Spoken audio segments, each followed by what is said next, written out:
Hey guys, and welcome to the inaugural game for Beards of War here at Warhammer World with myself and Ed. Today we're going to be playing a game in the Age of Darkness with Night Lords with their cultist allies fighting against a Solar Auxilia force. So here we have the traitor Night Lords with their Imperial cult militia allies. Starting off with the HQ choice, which is a Praetor. He's equipped with a Paragon Blade, Bolt Gun, Iron Halo, Melter Bombs, Digital Lasers. You name it, it's pretty much got it. He's leading a 6-man terror squad behind him. And then we have 3 identical terror squads, each of which is led by a headsman equipped with an Nostroman chain glaive. There is also a Leviathan dreadnought equipped with a Grab Flux bombard, a siege drill and phosphex launchers, and a Primaris lightning strike fighter with 6 Kraken penetrator missiles. Their allies consist of a 20-man militia unit led by a force commander with a discipline officer. There are also 2 Medusa artillery carriages and a 5-man las cannon support team.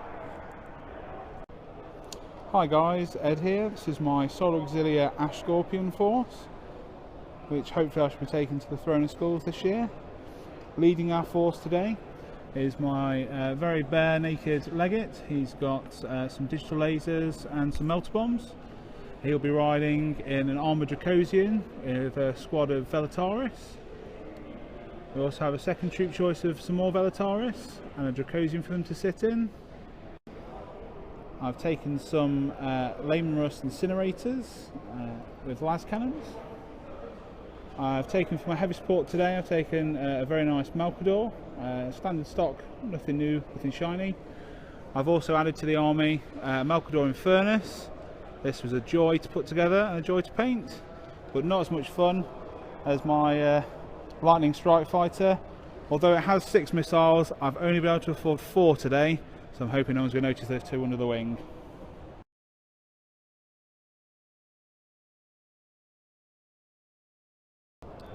The mission that we'll be playing today is Shatter Strike from the Age of Darkness. What that means is you will score victory points for breaking through into the enemy deployment zone. We have the battle taking place on the outskirts of a derelict Imperial city with a defence line and ruined vehicles leading to a ghastly forest. This will be the Night Lords deployment zone, and opposite the Solar Auxilia deployment zone. My Night Lords will be using the Terror Assault Rite of War, which means that on a 2+, it'll be night fight, and they'll benefit from +1 initiative and +1 to their run distances, and it could potentially carry on into the second and further turns. So, without further ado, night fight. Both forces have now deployed, with 3 of the Night Lords units infiltrating slightly closer to the enemy. So we have a very, very, very, very brave Terror Squad facing down against the Valdor and the Lehman Rust unit. The Infernus set opposite the militia, who are trying to hunker down in forests, not realising that, that makes them extra flammable, so good luck with that.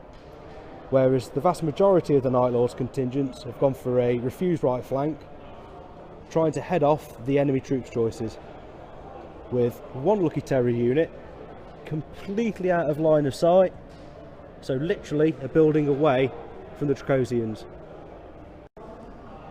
So the Solar Auxilia are going to go first, unless the Night Lords can seize the initiative, which they do not. So, game on. Solar Auxilia turn 1. Solar Auxilia turn 1 movement phase, and all that's really happened is the Lehman Russes have orientated their turrets towards this Terror Squad down at the bottom. The Infernus has moved forward, just to line up a better shot with its Inferno cannon, and the Dracosians, seeing the threat opposite them, have shimmied slightly to their right. Suffice to say that the opening salvo from the Solar Auxilia was pretty damn devastating. So remember that squad? Yeah, I can't do armour saves, so they perished really quickly. Meanwhile, the artillery carriages survived a salvo from the Valdor, surprisingly. The Infernus burnt a swathe of Night Lords away from this unit, 5 gone. And also, remember the militia guys? Yeah, 11 of those burnt and perished, and the rest decided to vamoose. So that's the end of the first turn shooting phase. Turn 1 Night Lords movement phase, and all that really happened was the Night Lords have moved forwards en masse, leaving behind the militia to act in fire support. So onto the shooting phase. Night Lords shooting phase. Well, Night Lords running forwards phase because everything else was out of their bolter range. Whereas the cultists opened fire. The artillery were aiming for that lovely bunched together unit, scattered sideways and took 1 hull point off the Valdor. Whilst the las cannon teams fired at the Infernus, scored 2 hits, 1 pen and 1 glance, but the pen didn't generate an explosion, so just 2 hull points gone altogether. So on to Solar turn 2. Solar Auxilia turn 2 movement phase, and the Solar Auxilia Lightning Strike Fighter has come on from reserves, eyeing up the Leviathan Siege Dreadnought as its target. Both Dracosians have moved to cover. The Infernus has held its ground as it's lining up its next target. The Valdor has moved sideways, eyeing up this unit of 3 Marines in the centre, whilst the Leman Russ Squadron has moved forwards to put pressure on the militia artillery carriages. Solar Auxilia turn 2 shooting phase. The Primaris Lightning Strike Fighter fired 4 of its Kraken penetrator missiles at the Leviathan, and disaster, it's now immobilised and out of range of anything with its guns. So it's a very scary turret right now. The 3-man terror squad is now reduced to 1 man after getting shot by twin link las cannon and the Valdor, but he passed his leadership check and holds on bravely. The militia fire support team got flamed by the Infernus, which toasted 2 teams alive, but they held brave thanks to the discipline officer there. Meanwhile, where's the artillery gone? Well, what happened there was they got lit up by the Leman Russ squad there, failed their mighty leadership 6 test and ran off the board. And that's the end of the Solar Auxilia turn. Night Lords turn 2 movement phase. Their support aircraft, their Lightning Primus Strike Fighter, has flown on, targeting the Leman Russ Squadron. The brave Terror Sergeant, or mightily foolish as he might be, eyes up the Infernus as his target. Non-surprisingly, the Leviathan stands still and shouts its fury at the skies, whilst the surviving Night Lords move closer to the enemy deployment zone. Night Lords shooting phase on turn 2, and their Lightning Strike Fighter has destroyed one of the Leman Russes, taken 2 hull points off the second and destroyed the las cannon on it. The Cult Militia las cannon fire support team has opened fire at the Infernus and stripped another hull point off. But meanwhile, the Night Lords all the way at the end have moved forward, whilst the Leviathan is kind of impotent with its 18-inch range at the moment. Night Lords turn to assault phase, and the brave, crazy Night Lord Sergeant there charged the Infernus, slapped a melter bomb to its side, but obviously only blew up something insignificant, just causing the 1 hull point. Solar Auxilia turn 3 movement phase, and the Primaris Lightning Strike Fighter, having crippled its previous target, moves to intercept its counterpart for the Night Lords. The Valdor, moving through the wreckage of the destroyed Leman Russ, lines up the fire support squad. The 2 surviving Leman Russes move sideways, also aiming at the same target, whilst the Infernus lines up its cannon at the Night Lords in the distance and those hunkering in the building behind. And the Dracosians aim to finish off the final Night Lord Sergeant there. Solar Auxilia turn 3 shooting phase, and their Primaris Lightning Strike Fighter has turned its counterpart into a smoking crater on the floor. Meanwhile, the Valdor, not understanding the concept of tank hunting, picked off another fire support team.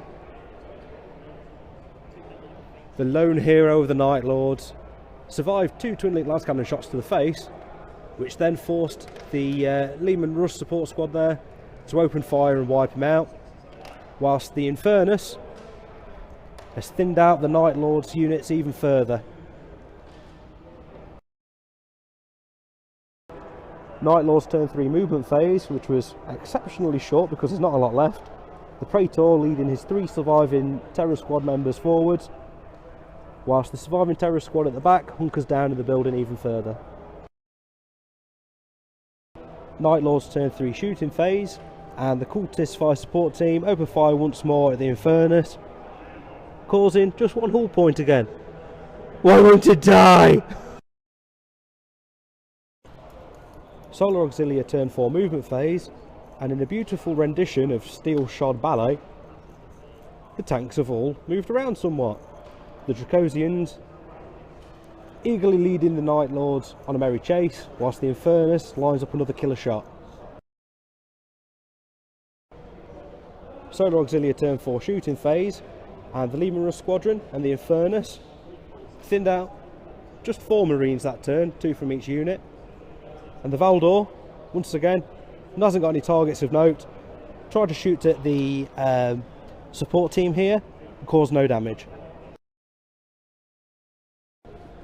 Night Lord's turn 4 movement phase, and the Praetor decides to take action into his own hands and heads towards the Infernus with the hopes of finishing it off. Let's see what happens. Night Lord's turn 4 shooting phase, and the Cultist support squad lets rip and finally destroys the Infernus. However, will that sit well with their Praetor? Solar Auxilia turn 5 movement have encircled the battlefield. The Lightning Primaris returns, targeting what's pretty much left of the battlefield, the fire support squad there. The Valdor trying to centre its aim a little bit better. Meanwhile, the surviving Leman Russes aim at the Praetor, hoping to get slay the Warlord. And the Dracosians outflanking round the corner, trying to go for a sneaky deployment zone grabber at the end. Solar Auxilia turn 5 shooting phase, and the Leman Russes open fire at the Praetor, and the sole surviving member of that terror squad bravely leaps in the way of the las cannon fire, saving his life. The Lightning Primaris strike fighter fires down with its las cannon, instant killing one base there, whilst the Valdor, once again, does nothing. Go Valdor. Night Lord's turn 5 movement phase. The 2 surviving Night Lords there break into the opponent's deployment zone. Once again, the Leviathan just stands there. The Praetor runs through fire and flames, trying to make a bead on the Leman Russ Squadron, whilst the fire support unit, the lone las cannon, takes aim at all the armour in front of it. The militia las cannon beam fires through the smoke but pangs off the side armour of the nearest Leman Russ. The Night Lord's Praetor, charging through the flame and the smoke again, goes smashing into the front of the Leman Russ Squadron, tries to carve through the armour with its Paragon Blade but causes no damage. So here we are at the end of the 5th turn. Do we get one more game turn each? Our survey says game over. Let's tally up the scores. As the smoke and debris of battle set across the battlefield here, we add up the scores. So which units are in their opponent's deployment zones? Well, Ed's Dracosian Transporter here only counts as a denial unit because the unit inside don't score. So that's 1 victory point there. The Valdor is ever so slightly outside of the deployment zone, so no victory points there. And that's it, nothing else in my deployment zone.